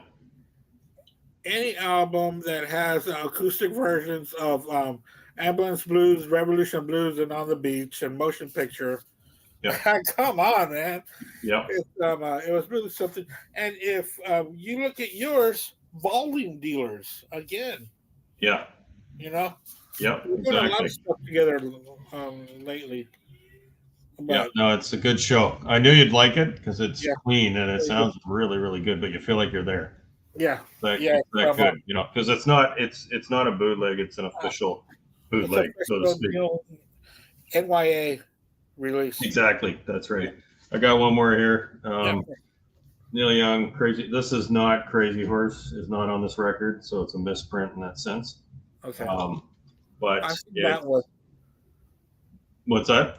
I've seen that one in the store. Yeah, have you seen that one? Yeah, I hadn't seen that before. It was 1989. Rare Tracks and Radio Sessions. London, Rotterdam, Amsterdam, Paris. Yeah, so got Razor Love on here. Old Laughing Lady, Powderfinger, Needle and the Damage Done. Crime in the City, El Dorado, Ohio, Comes a Time. So some really good tunes on here. And this one's kind of cool too. Paris, 1989. Oh. Classic broadcast. So it's a radio broadcast. And it's around the 89, so around the freedom era. This Note's for You. Okay, so This Note's for You is on here. Hey, Hey, My, No More. No More is on here. It's all acoustic. Yeah, I'll show you the inside. Kind of a nice looking record. Oh, yeah. Yeah, and then the back. Another one. It's very similar to The Time Fades Away. It's obviously the same company, I believe, and same format. So, but it's well done. The artwork's really good, and the quality is really good too. So, I think that's it as far as I have vinyl bootlegs. Might be one or two more in there. I'm not sure, but I got a lot of vinyl or CD bootlegs, obviously. Yeah. Let me show you someone. This is Old Man's Fancy. Oh. I have heard of that one. I've never seen it though. Yeah, and in fact, it's, you pull it out, and it's on something called the name of the album is called Special Disco Mixer Bits and Pieces. It doesn't even have a Neil Young logo in the middle, and I had to put what sides there were. Yeah, I put 3 with what's the word I'm looking for? It doesn't matter. It says here that this was released on recorded from the Forum in in Los Angeles, Okay. November 4th, 1976, Okay. um, with Firefall and Okay. Spirit. Oh, okay. Um, the songs on here, listen to these titles because it sounds like they didn't even know. But even Richard Nixon's Got It is the title of the Okay. song, which is Okay. really That's something else. the campaigner. Yeah, this Campaigner. campaigner. Yeah. Yeah. Marlon Brando, Pocahontas and Me is the name of another song. Really is Pocahontas. This also has Too Far Gone and Old Man, A Man Needs a Maid, Sugar Mountain, Country Home, Okay. Don't Cry No Tears, Okay. Down Down by the River, Like a Hurricane, A Lot of Love, and it ends with Cinnamon Girl, Cortez the Killer, just like Tom Thumb's Blues, Okay. Okay. which is the Bob Dylan song that he Yes. performed also on the 30th anniversary Okay. of Bob Yeah. Dylan. That's a great show if you're not Okay. familiar with it. And also Like a Rolling Stone. Okay. So, No, that's cool. I didn't know there were that many tracks on that. I have seen it, but I didn't know that. That's cool. and this one is the complete Neil Young live at the Los Angeles Music Center, February 1st, 1971. Oh, wow. Okay. Yeah. Oh, I think I've seen that. Is that through the archives? Archive releases No, or no? IT Records. Okay. Okay. It looks Immaculate, familiar. Immaculate Conception Records is what it says. Okay. Cool. This is just a single. The other one was a double. This Tell Me Why, Look at My Life. It's So Hard to Wait. A Man Needs a Maid, A Heart of Gold, Journey Through the Past, and Cowgirl and the Sand acoustically. Okay. Oh, Don't Let It Bring You Down, Love and Mind. Love and Which Mind. this was Okay. the first time that I had heard it, and then I heard Right. it when it was on that other one. See the Sky About to Rain. Okay. Excellent. Beautiful One of my song. favorite Yeah. tracks. Yeah. Mine too. Sugar Mountain, I Am a Child, Ohio, and The Damage Done. Oh, cool. Yeah. See the Sky About to Rain. Best version, I think, is the live version on Unplugged. Absolutely stellar. On Unplugged, like On the Young Unplugged. the Unplugged record. Do you remember that? Yeah, but I didn't know it was on there. I think it's on there. I think. I haven't listened to that record in a long, long time. No, I'm sorry, it's not. It's there's another song on there. Could be on there. I have to pull that out now and check because that album jumps out to me as like a stellar, outstanding performance. Yeah. You Oh, know, yeah. The so performance is fantastic. But I know yeah, that it has one of the songs that it's got Transformer Man on there, right. That's right. and That's right. a beautiful track because of course it was all jumbled up when Yeah, it was originally done. yeah, So when yeah, you get Unplugged, you're like, wow, it's such a great track, you know? yeah. It is, and it sounds great acoustic on that record Yeah. too. What is the song I'm thinking of? See the Sky About to Rain, I think, is on there, and um, oh my God, what's the song? You know, the cupboards are. What is that song? It also does Um, Mr. Soul on there. oh, really? Yeah. Okay. Oh well, Okay. no, on the Oh, Unplugged. yeah, that's right. That's right. I gotta look that up now. Yeah, I got it right here. You're talking about the MTV Unplugged, right? Yes, Yeah, it's got the old laughing lady, that's Mr. the Soul, song. Yeah, the old laughing lady. Oh yeah, it sounds so good there. yeah, that's the World song on a I'm thinking. String, Pocahontas, String Man, Yeah, Helpless, Unknown Legend. This was taken right after the release of Harvest Moon. right. That's correct. Yeah, Right at that era. Yep, that's the song I was thinking about. World on String Man. String Yeah, Man. yeah, that's absolutely amazing version, and the old Laughing Lady too really stands out. Yeah, and Like you said, I've lost this album. I kind of refined it again. those are right. Yeah, Yeah, it's good. I have it on CD. And I bought it. Yeah, what year was it? So 93. Yeah, so I was in my first or second apartment. I remember exactly when I heard this for the first time and where I was living. It's one of those records for me, right? So Yeah. yeah, that's Yeah. cool. And in fact, that's when I started getting into Neil Young. Okay. Yeah. My that's the year I graduated high school. Okay. So Okay. I was watching a lot of these unplugged series, and I remember watching them, and I had knew who he was. Yeah. There's certain songs like "Heart of Gold." Excuse me. It's just like a Beatles song. You've heard it ever since you were a kid. Yep. So Right. Yep. For sure. No, those are some good bootlegs, though. That's always yeah, fun to go thank you. through them. So I'll try to make copies, and I hope that they come out well, and I'll send them to you. yeah, All right. appreciate it for sure. For Yeah. sure. So Good. you want to rank these? Yeah. Let's do some ranking. Sure. All right. We'll go back and forth. What's your number 6? Number 6. Wait, how many records do we have? 1, 2, 3, 4, 5, 6, 7 records. So, Number 7. yeah, number 7. I put number 7, Living with War, at the bottom. And I gave it a 4 out of 10. But now, after I've learned so much from you about it, I will have to revisit it, which I always do. I revisit everything, right? So, Yep. Again, I don't go by the first or second listen. So, I like to dig into my music. So, cool. So, that's my number 7. Yeah. I'm going to go with my number 7. Are You Passionate? Okay. As my number 7. I don't even want to hear it again. It was so, Yeah. it was so right with it. Yeah. What's your number?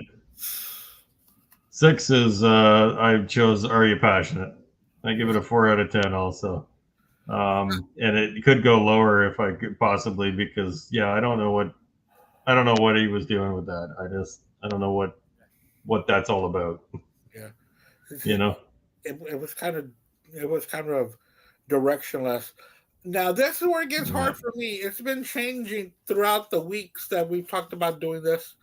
And I hate to put this at this number, but Fork on the Road is going to be my number 6. Fork on the Road.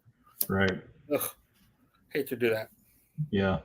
Yeah. Well, it's the big picture, right? It falls into, because you have some albums here that you love that are going to be higher up. So, but you respect it, right? Yeah. Oh yeah. Definitely. What's your number 5? 5, I went with Greendale.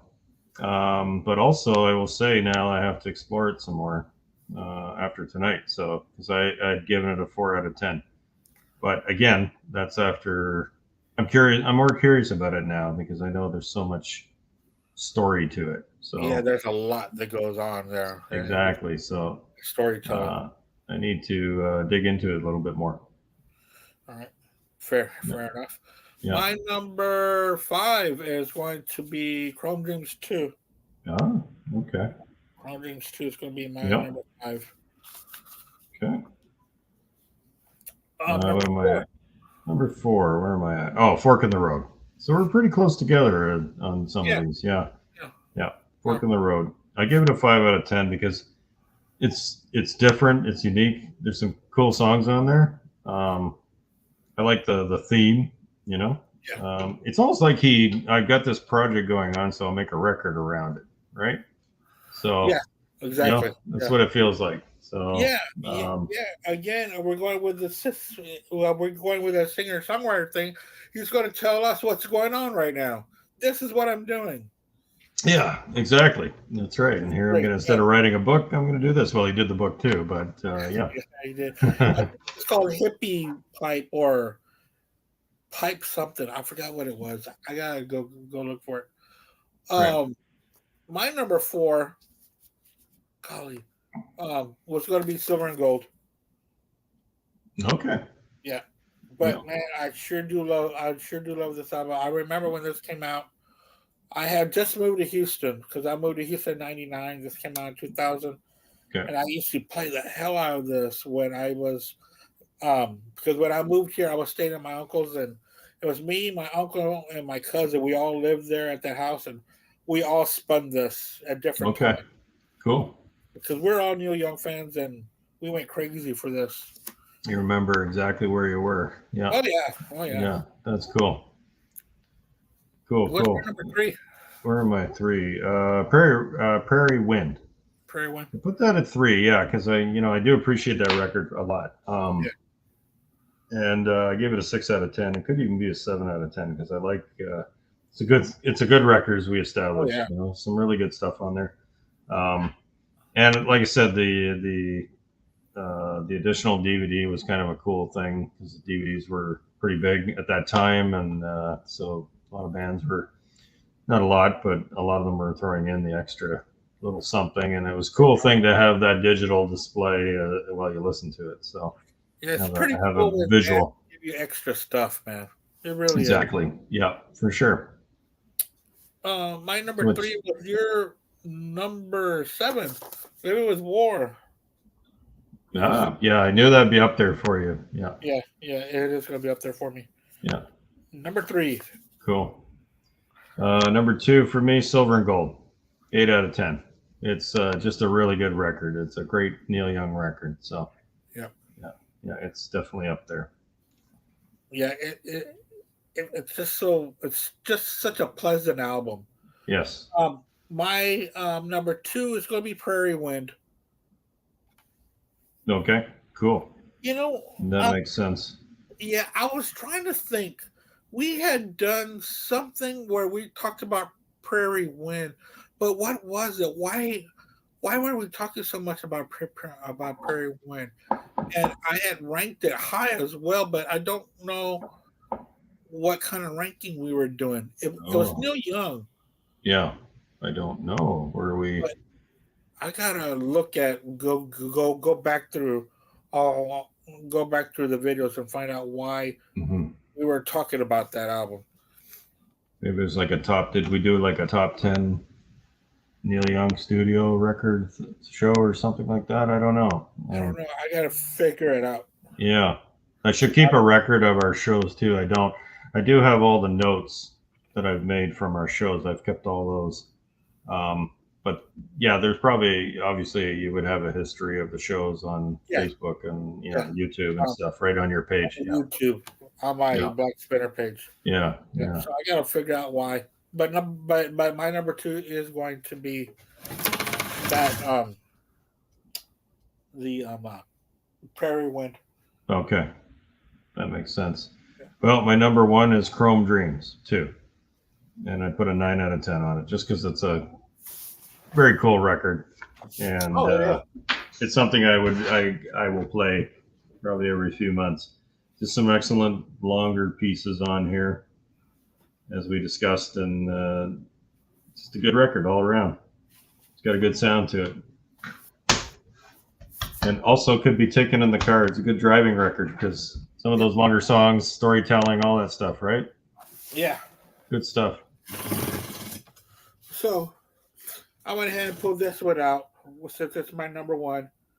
It's Return to Greendale. Okay. Vinyl. It's got the back of the.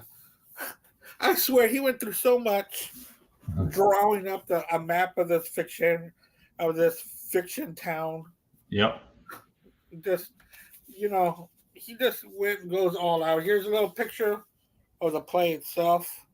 Oh, okay. Yeah. So now this is the studio, or is this the live record? This is a live album. It's the live record. Okay, got it. Okay. Yeah. So Greendale's the studio record. This is the live one. Okay. Right. Got it. This is a live. This was also Neil Young archive release as well. Okay, I see. Okay, that's cool. Readily available, because I can't believe where or why I gotten it like this. But yeah, man, this is a really big statement by the band with Crazy Horse. It's a good album. Now does he perform all the songs from the studio live? Yes. He does. Okay, I think that makes sense because he's telling the story, right? So yeah. So this right here, this is a live recording of the album. Okay, gotcha. It's live from a beginning to end. Cool. There's no additional tracks on here. It's just Right. straight up from the first track to the last track. Right. Okay. Okay. That's cool. Yeah. I'll have to check that out after I,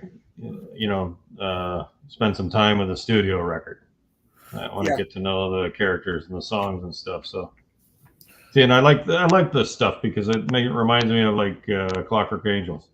It's a story. There's characters, Okay. and they're all connected and interwoven story. It was a novel, and then it was a fiction book, obviously first that came out, and then the record came, and then the show came, and I did the audiobook and then I did the CD before the show, before the tour. Mm-hmm. So when I went into the tour, I had all the knowledge of the characters and the storyline and everything. And then actually since Clockwork Angels, there's been 2 other books after that, Clockwork Lives, and then there's one more now that I forget the name, but Kevin Anderson came out with it. He's the guy that science fiction writer who co-wrote it with Neil Peart, the first one. Wow. Okay. Yeah. So and the second one. Story about? I mean, what is it about? Yeah. Well, that's a good question. It's Clockwork Angels. It's a steampunk world, but it focuses around the life journey of a young man who lives in sort of a farming community outside of the city, which is Crown City. And everything is structured and regulated by the watchmaker.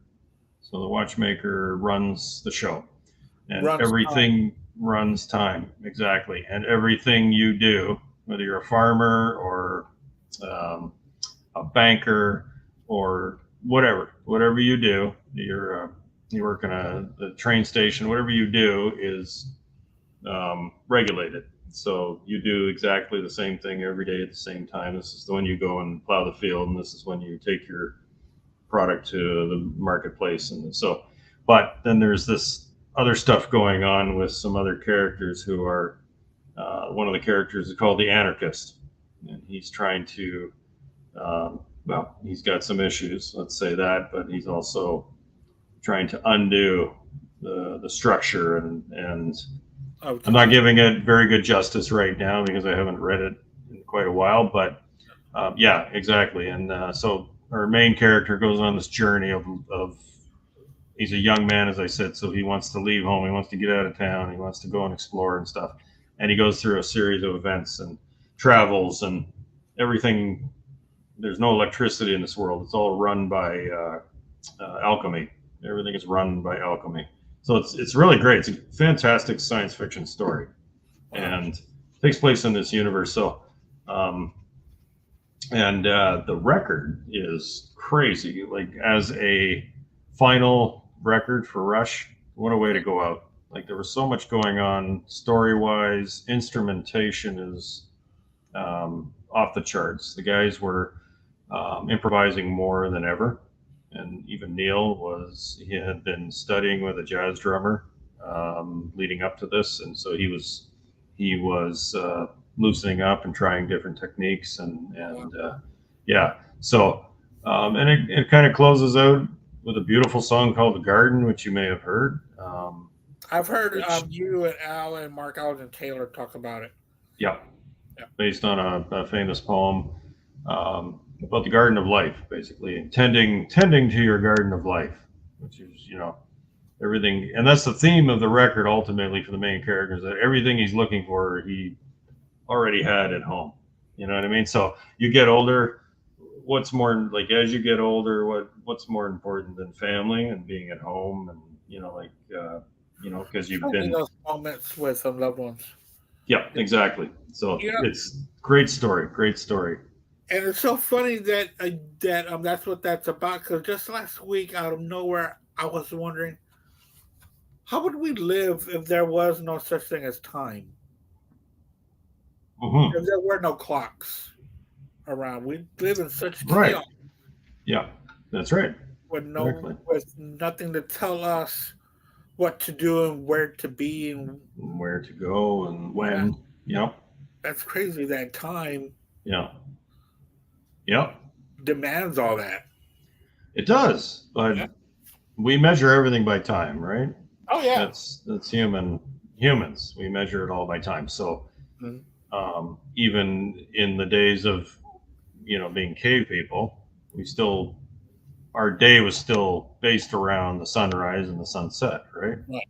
So You can even only do before so clocks where you and can't see anymore.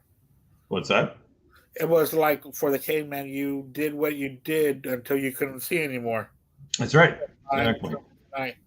Basics, right? Harvest, gather, hunt, all that stuff. Yeah. Prepare for winter, sort of thing. So that's Neil gets into that in hemispheres too, right? So Oh yeah. Now yeah, that I do know. Yeah, that I yeah, do. talks about winter coming and the wolves and the people were not prepared and all that stuff. So and he's talking about. Then he gets into the left brain, right brain, all that stuff. So Yeah, you see, when it comes to Rush, I do like Rush, but sometimes the writing is just too yeah, much for me. It's yeah. just a little bit too much.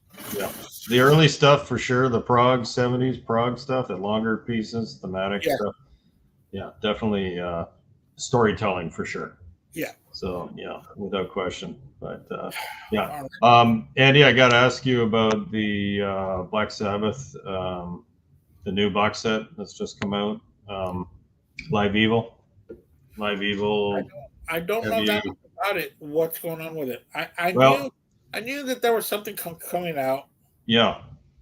Okay. There's a couple of variations. I don't have any of it, and I was debating whether to pick it up or not. But I never bought any of the Black Sabbath box sets that have come out, and I have a pretty modest Black Sabbath collection. But um, yeah, I was watching a review of it, and there's a vinyl package. It's pretty pricey. There's a box set CD deluxe package also. There's an additional live show in there. There's a remaster of the original album, and then there is I think another live show of that tour, if I remember correctly. Um, and I don't know. There's been mixed reviews about it, but from a collection point of view, I guess the booklets that come with it, whether it's vinyl or deluxe CD, are beautiful, very detailed. The vinyl version has a poster with it, very nice poster, full size poster, and almost like a coffee book inside. Like it's crazy how much stuff is in there. Oh wow. Okay. Looks pretty interesting. So, from a collection point of view, if you're into box sets, it's probably a good purchase. If you're a big Black Sabbath collector, really for me, I was really just interested in the sort of the remaster and the other second disc that is Yeah. it's an not an outtake. It's not an outtake. It's another live show, if I remember correctly.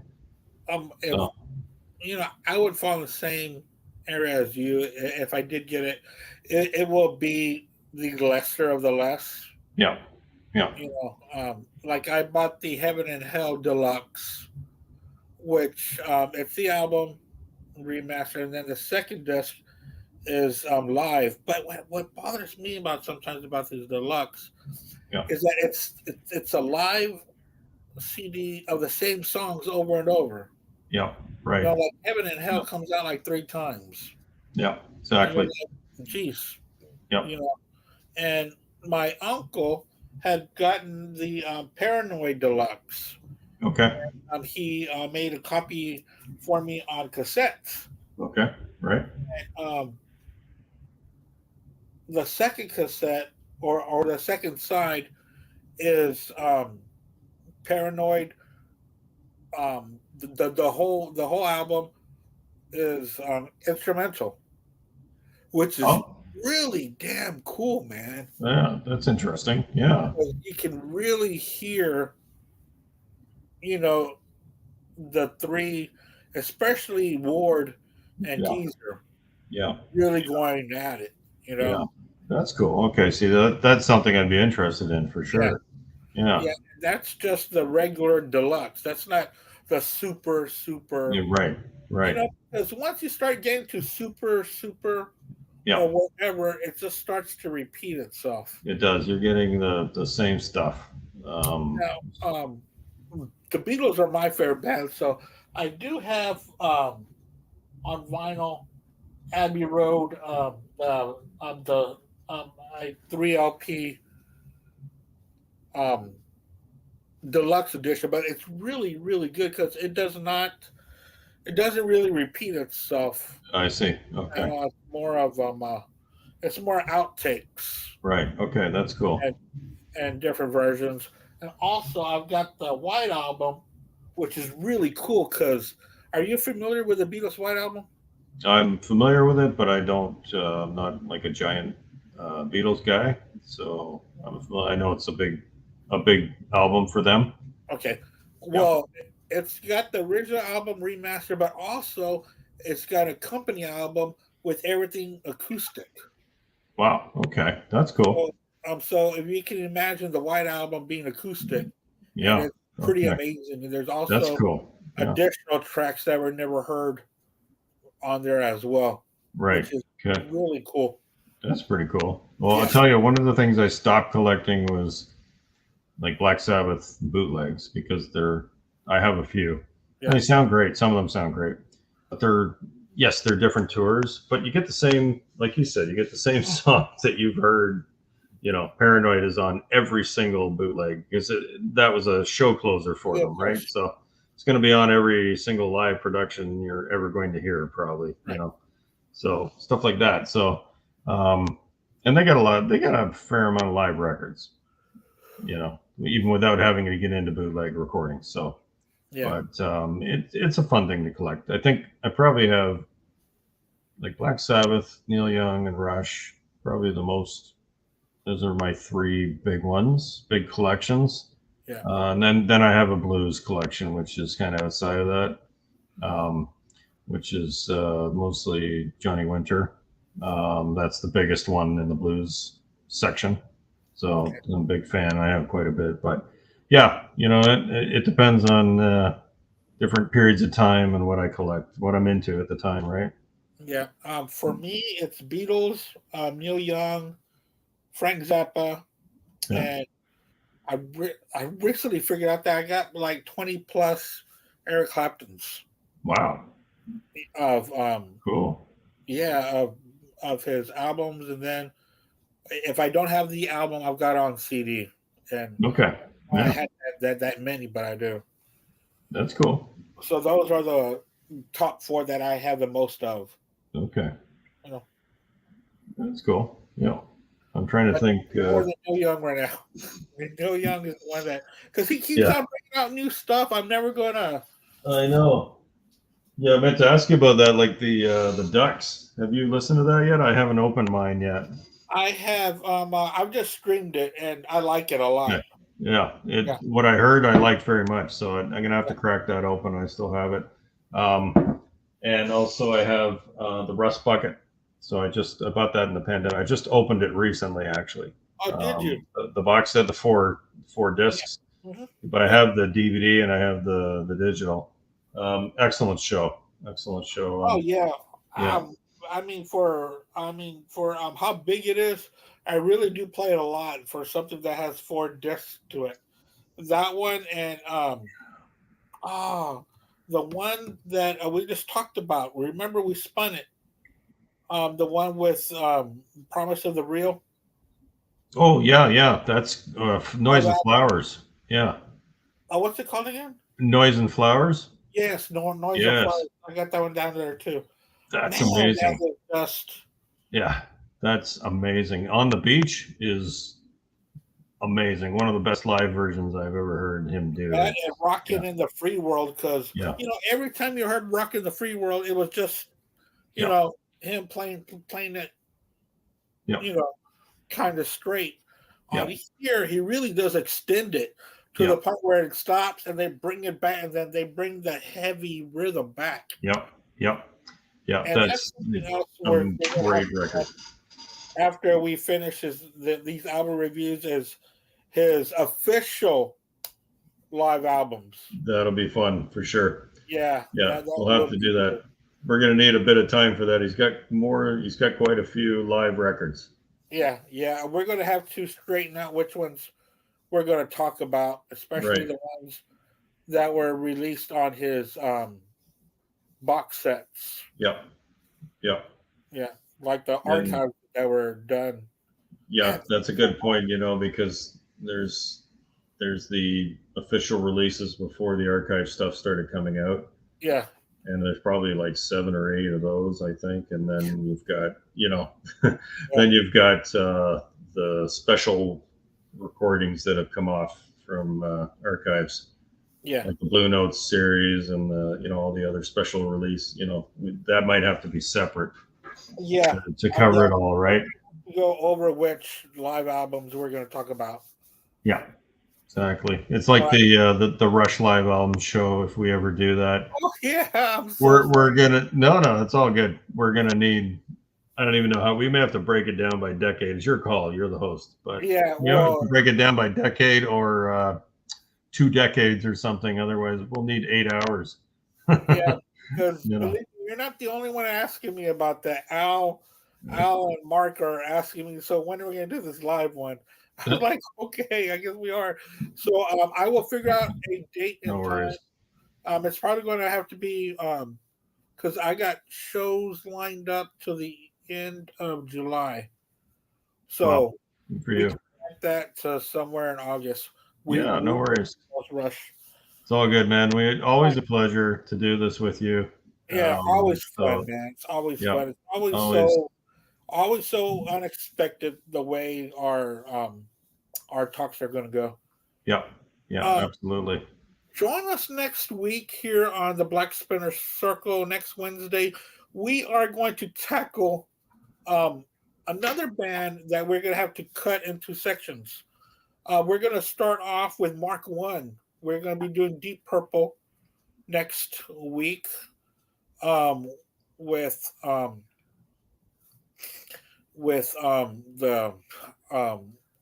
first 3 albums being Shades of Deep Purple, Book of Taliesin, and the self-titled album Deep Purple. And also, we're going to talk about what ever happened to original bass player Nick Zipper and the original singer Rod Evans. Which way did they go? And they did do music throughout the 70s. And we'll talk about that during the show. And I was pleasantly surprised. Have you ever heard of a band called Warhorse? Yes, I have. With Nick Zipper? Yep, I have. Mm-hmm.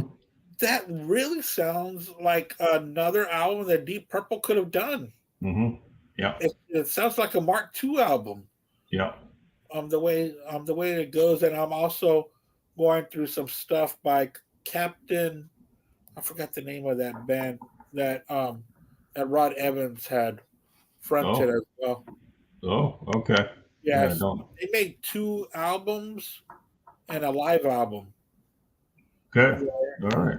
In the 70s, and I'll talk about that next week here on the Black Spinner Music Podcast. Well, thank you so much, Will. Everybody, thank you so much, Will Toth. I really do appreciate the time that you put into this. And then thank you so much for that Neil Young album and also the cassette of Deep Purple in 74 with Coverdale with a Mark III doing the live at California Jam show. So thank you. My pleasure. Thank you. I'm glad you enjoyed them, and thanks for having me tonight.